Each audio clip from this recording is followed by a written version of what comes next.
Hola amigos, hoy es sábado 22 de noviembre de 2018 y estábamos hace 2 semanas, hace una semana no grabé, pero ahora quiero continuar con el tema que les estaba presentando del pacto matrimonial y hacer la segunda etapa que es muy importante, pero antes vamos a tener una palabra de oración. Bondadoso Padre que moras en los cielos, gracias por este sábado que nos regalas para disfrutar de tu presencia, para recordar tus maravillas, tu obra de redención, creación y redención. Y te pido, Padre, que nos ayudes a entender este aspecto tan importante del matrimonio, la parte de la celebración de las bodas del Cordero. Ayúdanos a entender este tema y anhelar estar contigo en estas bodas. Te lo pido en el nombre de Yeshua. Amén. Entonces, hace 2 semanas estaba explicándoles el pacto matrimonial y les expliqué toda la primera parte, la primera etapa que se llama desposorios o compromiso, y les hablé de la mikvah, que es la purificación, de la aceptación de la novia, del documento escrito, del rociado de la sangre y bueno, y de la celebración que se hace en ese momento.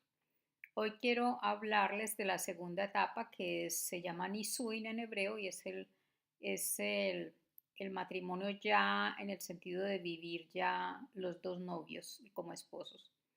Tiene dos momentos, primero es el banquete nupcial y luego es la vida conyugal. Entonces,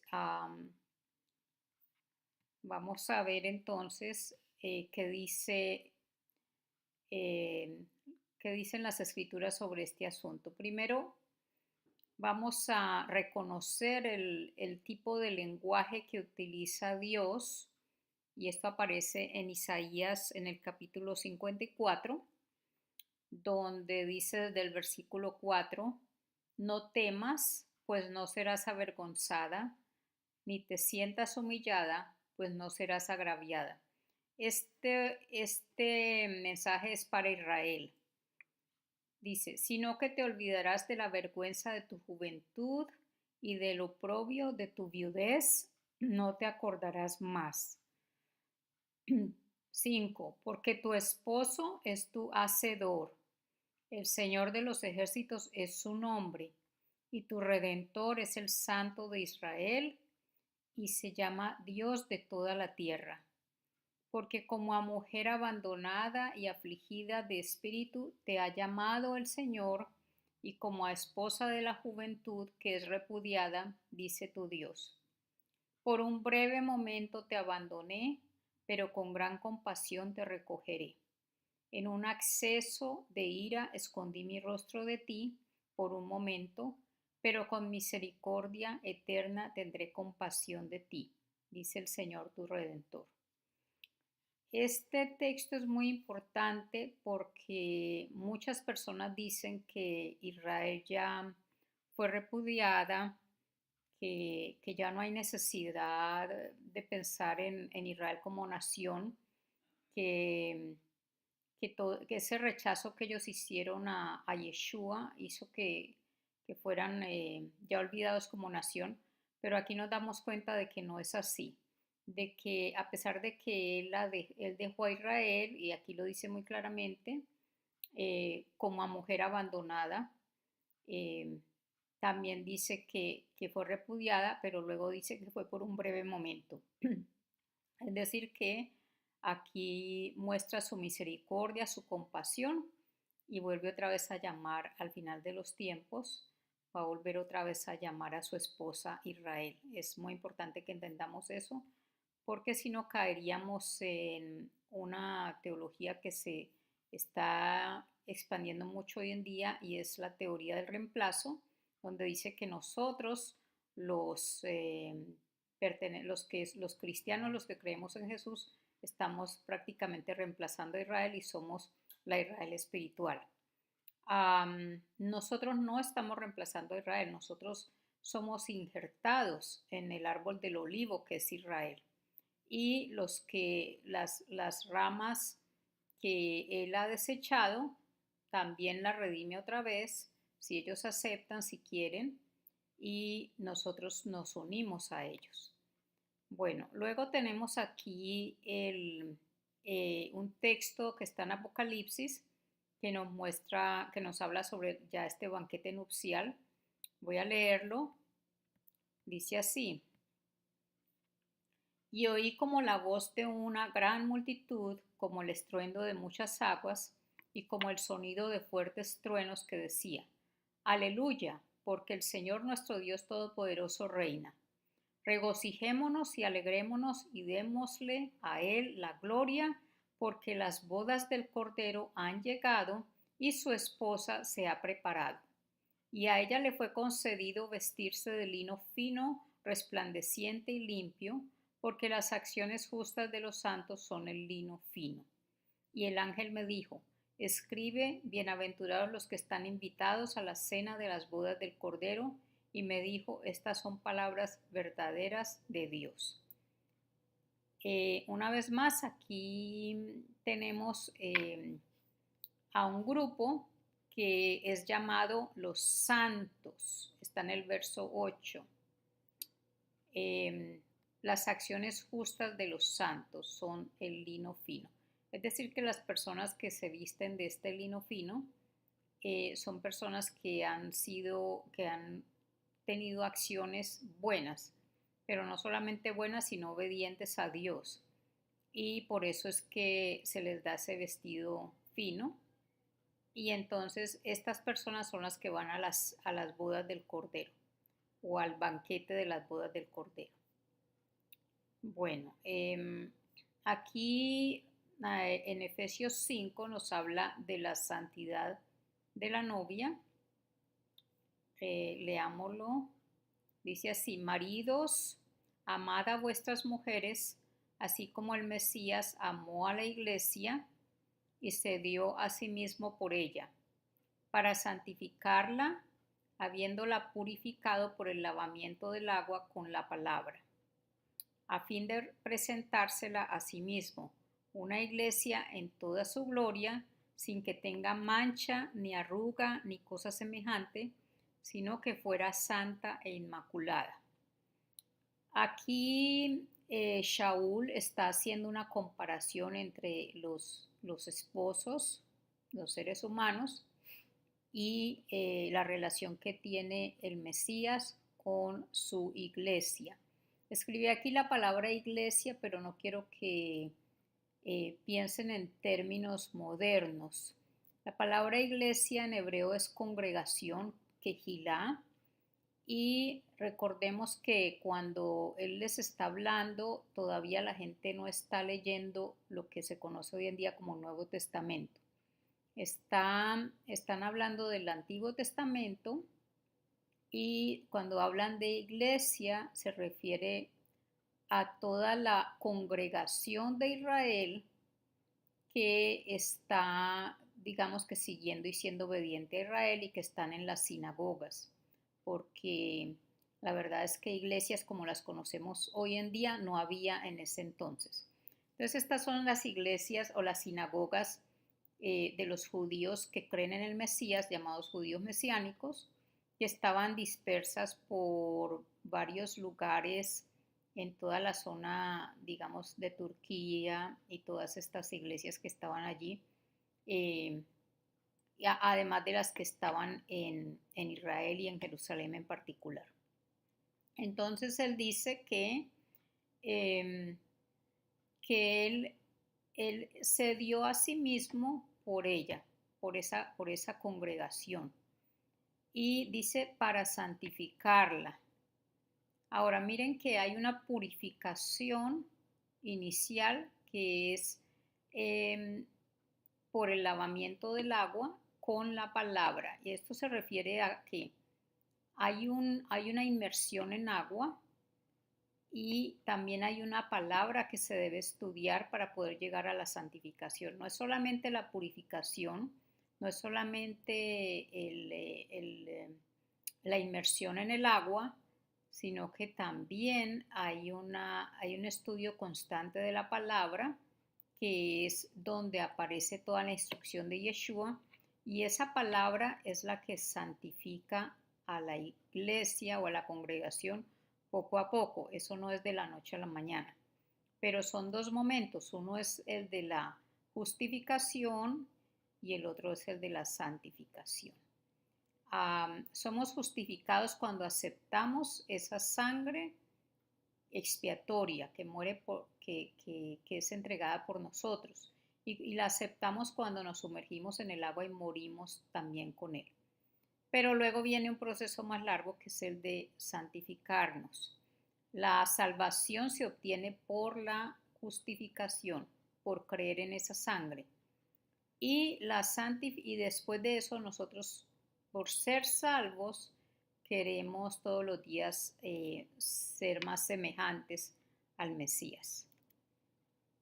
Bueno, también en Mateo 25 nos habla del ungimiento o del aceite, de la preparación de la novia. Vamos a leerlo entonces. Mateo 25 dice así: entonces el reino de los cielos será semejante a 10 vírgenes que tomando sus lámparas salieron a recibir al novio, y 5 de ellas eran insensatas y 5 prudentes.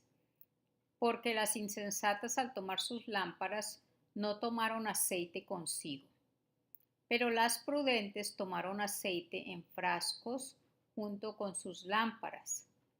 Al tardarse el novio, a todas les dio sueño y se durmieron.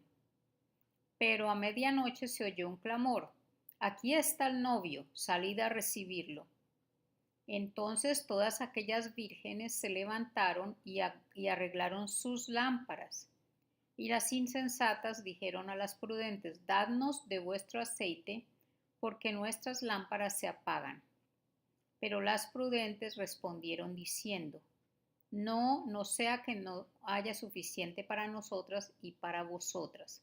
Id más bien a los que venden y comprad para vosotras. Y mientras ellas iban a comprar, vino el novio, y las que estaban preparadas entraron con él al banquete de bodas, y se cerró la puerta. Después vinieron también las otras vírgenes, diciendo: Señor, Señor, ábrenos. Pero respondiendo él dijo: en verdad os digo que no os conozco. Velad, pues, porque no sabéis ni el día ni la hora.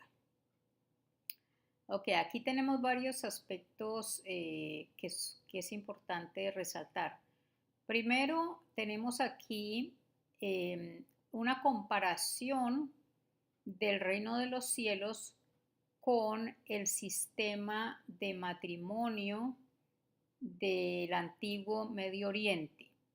Por eso a veces no entendemos lo que quiere decir este asunto de las vírgenes que vienen a recibir el novio. Voy a contarles,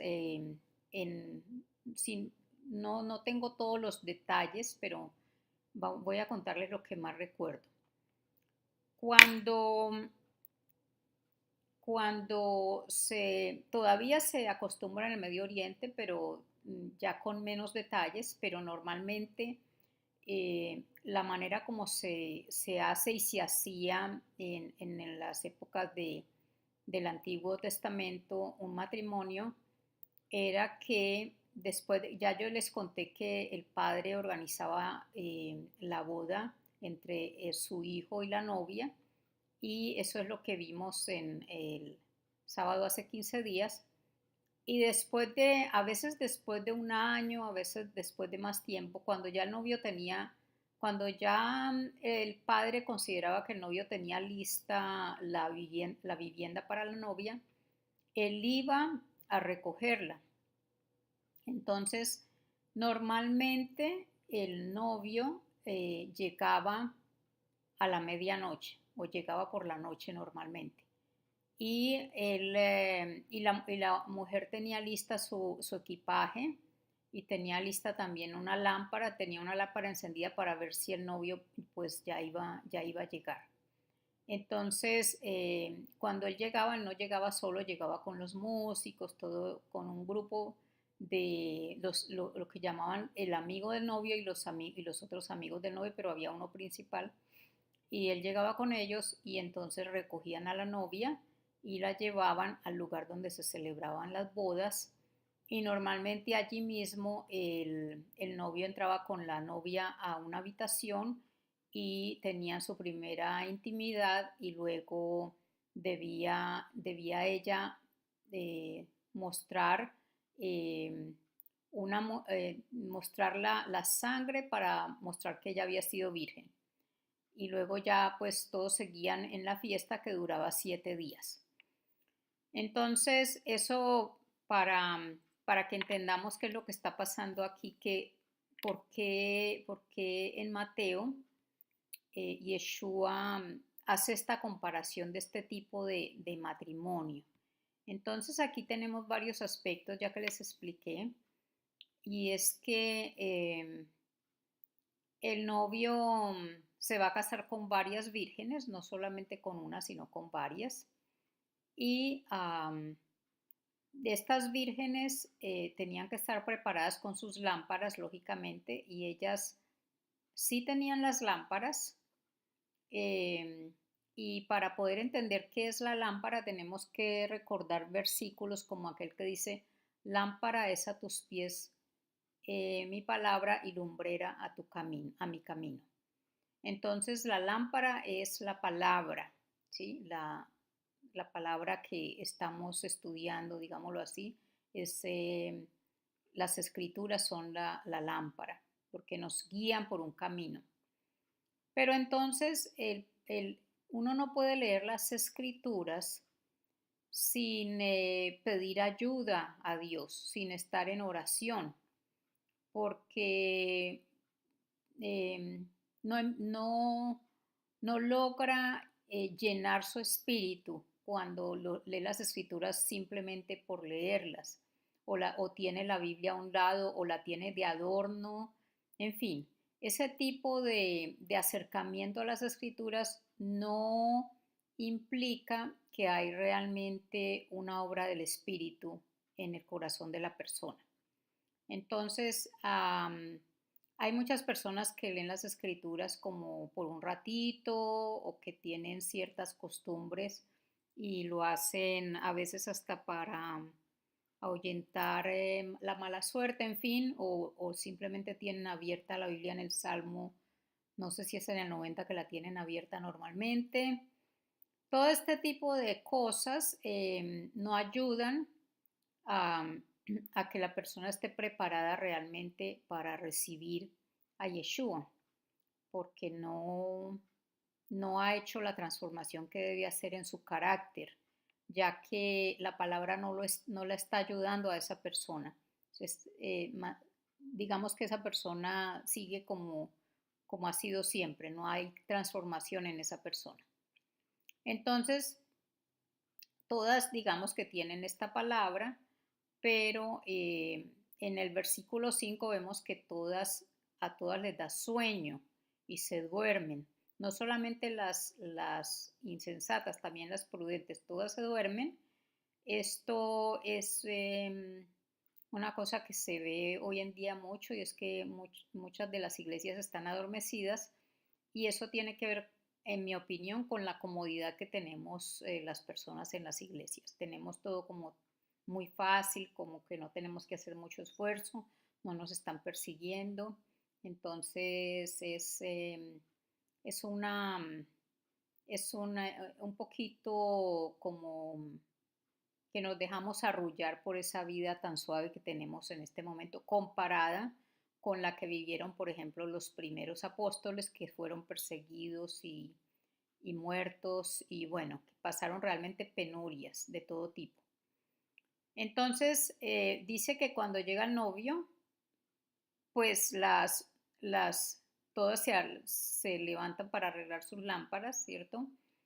Y ya sabemos que las insensatas no tienen el aceite y se van a buscar el aceite. No es fácil encontrar el aceite de la noche a la mañana, no es fácil. decir de la noche a la mañana, ahora yo me voy a entregar a Dios y a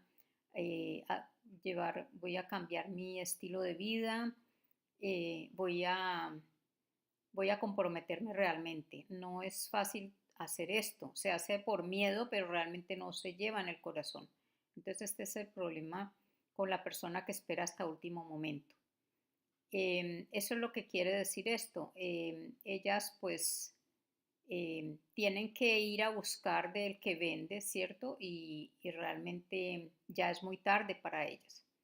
Así que lo que nos está tratando de decir Yeshua acá es que no esperemos hasta último momento, que nos preparemos desde ya porque no sabemos cuándo va a llegar el novio, no sabemos en qué momento. Ya vimos eh, que realmente ni el padre sabe la hora. Ahora, es bueno también saber dos cosas, no solamente que el padre es el único que sabe la hora en que el novio va a llegar, ni siquiera el hijo sabe en qué momento él va a llegar.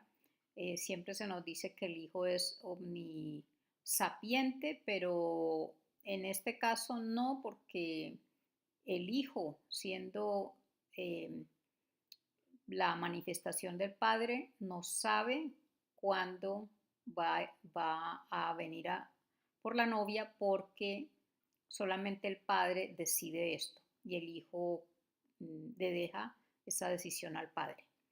Entonces, el padre también escoge a la novia. ¿Y con base en qué la escoge? Con base en el carácter que ve o la transformación que ve en esa persona. Dice en Juan 6, capítulo 44, nadie puede venir a mí si no lo trae el Padre que me envió, y yo lo resucitaré en el día final.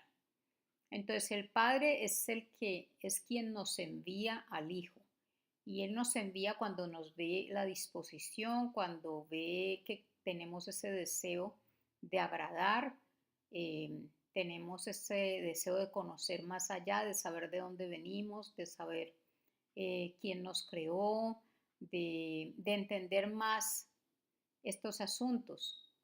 Cuando Dios nos ve ese deseo, Dios nos va poniendo cosas, nos va probando y nos lleva al Hijo. En Mateo 7, verso 21 al 23 dice, no todo el que me dice, Señor, Señor, entrará en el reino de los cielos, sino el que hace la voluntad de mi Padre que está en los cielos. Aquí vemos pues cómo al hacer la voluntad del Padre, ya el Padre que nos ve nos lleva al Hijo. Muchos me dirán en aquel día, Señor, Señor, ¿no profetizamos en tu nombre? Y en tu nombre echamos fuera demonios y en tu nombre hicimos muchos milagros. Y entonces les declararé, jamás os conocí, apartados de mí, hacedores de iniquidad. La palabra iniquidad, la palabra traducida aquí como iniquidad realmente es sin ley. Es decir, que ellos no aceptan la ley del Padre, no aceptan esta ley, entonces están como en contra de la ley. Entonces son personas que aparentemente hacen lo bueno, pero Dios conoce el corazón. Son personas que hacen muchas cosas, pero no tienen una buena intención, tienen un corazón egoísta o, en fin, tienen algunas cosas que están guardando y que no han entregado a Dios, no han sido sinceros y por esto eh, no hacen la voluntad del Padre realmente, porque el Padre no solamente conoce lo que uno muestra, sino lo que uno está pensando también. Ok, entonces ahora vamos a ver lo que yo ya les decía sobre la llegada del novio, que nadie conoce el día. Entonces dice así en Mateo 24, desde el verso 36, pero de aquel día y hora nadie sabe, ni siquiera los ángeles del cielo, ni el Hijo. Miren que aquí dice claramente que el Hijo no sabe, sino solo el Padre. Y dice así, miren la comparación tan importante aquí. Porque como en los días de Noé, así será la venida del Hijo del Hombre. Al único que se le llama el Hijo del Hombre, así en estos términos, es a Yeshua, ¿no? Es el Hijo del Hombre porque es un ser que aun siendo la manifestación del mismo Padre, se hace hombre para poder morir por los hombres. Entonces por eso se lo llama el Hijo del Hombre. Y dice en el 38, pues así como en aquellos días antes del diluvio estaban comiendo y bebiendo, casándose y dándose en matrimonio, hasta el día en que entró Noé en el arca. Es decir, que todo estaba normal, como todos los días, nada, no había como, eh, no había como algo que mostrara lo que iba a pasar, todo se veía normal. Y no comprendieron hasta que vino el diluvio y se los llevó a todos. Esta expresión se los llevó es muy importante aquí, muy importante, porque se los llevó significa que perecieron, no que se salvaron, sino que perecieron todos, el diluvio se los llevó. Entonces miren la comparación, así será la venida del Hijo del Hombre. Entonces estarán dos en el campo, uno será llevado y llevado. Aquí significa que uno será, para hacer el paralelo con lo que estaba explicando del diluvio, uno será llevado no significa algo bueno para esa persona, sino al contrario. Será llevado significa será destruido. En el caso de Noé, por las aguas del diluvio. En el caso de la segunda venida, por el fuego eterno. Dice uno será llevado y el otro será dejado. El que sea dejado será el que vivirá por la eternidad.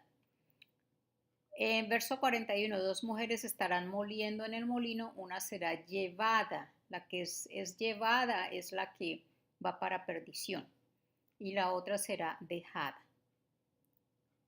Les aclaro este asunto porque muchas iglesias cristianas piensan y creen en un rapto que va a suceder, un rapto como secreto que va a suceder en el futuro, y ellos usan estos versículos para decir que una persona será llevada a los cielos, raptada al cielo a estar con Dios, y que la otra será dejada aquí.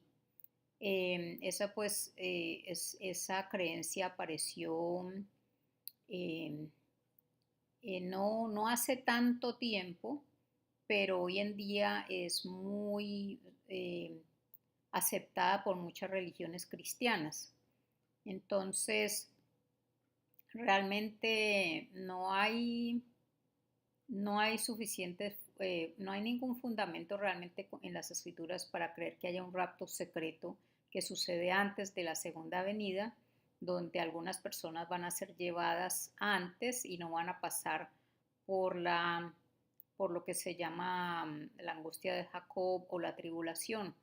Realmente lo que nos muestra Dios es que todos vamos a estar para ese tiempo de tribulación, pero los que estemos con Dios, así como pasó con el pueblo del pueblo hebreo en Egipto, que ellos estaban allí, pero solamente los egipcios recibían las plagas. Los hebreos eran protegidos de las plagas. Así va a pasar con nosotros si estamos en obediencia. Dice el verso 42, por tanto velad, porque no sabéis en qué día vuestro Señor viene. Pero comprended esto, si el dueño de la casa hubiera sabido, está mal escrito, sería, si el dueño de la casa, si hubiera sabido a qué hora de la noche iba a venir el ladrón, habría estado alerta y no habría permitido que entrara en su casa.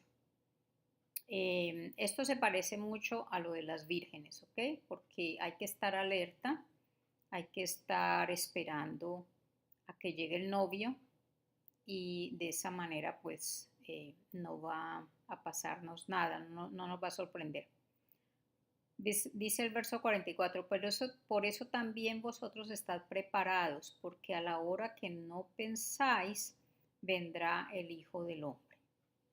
Entonces, nos está hablando de que nos preparemos y ya lo que queda después de las bodas del Cordero ya es la vida conyugal, es decir, ya el matrimonio, ya vivir por la eternidad con Yeshua. Y para eso Él está preparando morada. Dice en Juan 14, no se turbe vuestro corazón, creed en Dios, creed también en mí. En la casa de mi Padre hay muchas moradas. Si no fuera así, os lo hubiera dicho. Voy a preparar un lugar para vosotros. Así que aquí tenemos lo que hacía el novio en el sistema de matrimonio de Medio Oriente antiguo. El novio se iba y preparaba la casa para la novia. Y dice, y si me voy y preparo un lugar para vosotros, vendré otra vez y os tomaré conmigo. Es decir, que ya cuando esté preparada la morada donde vamos a vivir con Él, Él nos va a llevar con Él para que donde yo estoy, allí estéis también vosotros. Entonces, Él nos está preparando una morada. ¿En dónde? En la casa de su Padre, que es Dios el Padre. Es importante que entendamos también esto porque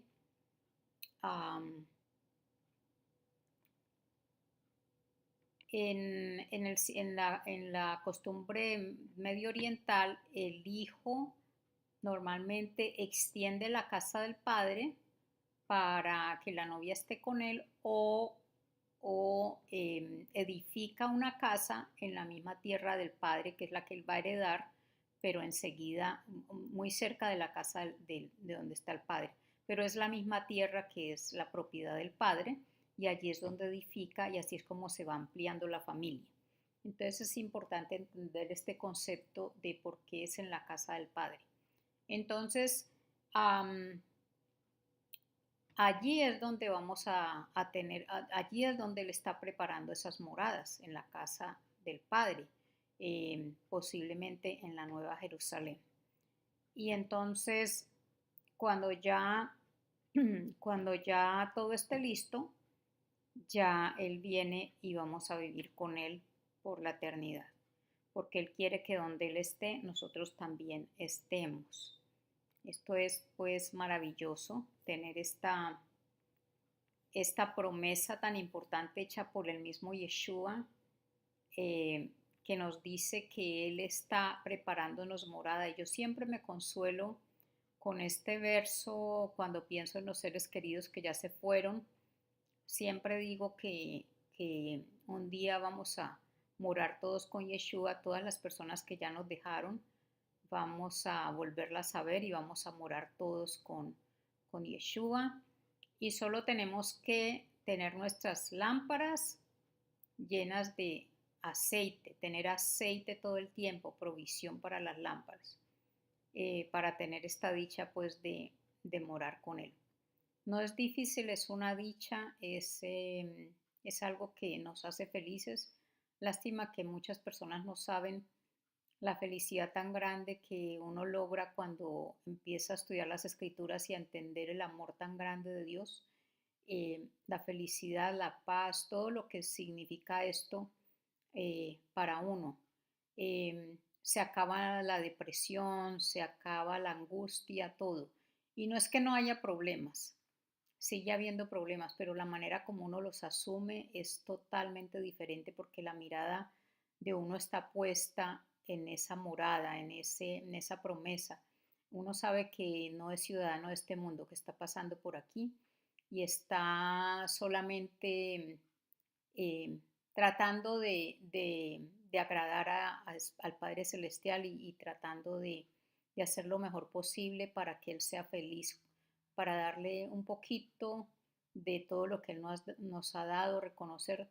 No quiere decir que no seamos somos pecadores y todos los días cometemos actos de egoísmo, todos los días nos equivocamos en lo que hacemos, pero Él es misericordioso y Él ve nuestra intención.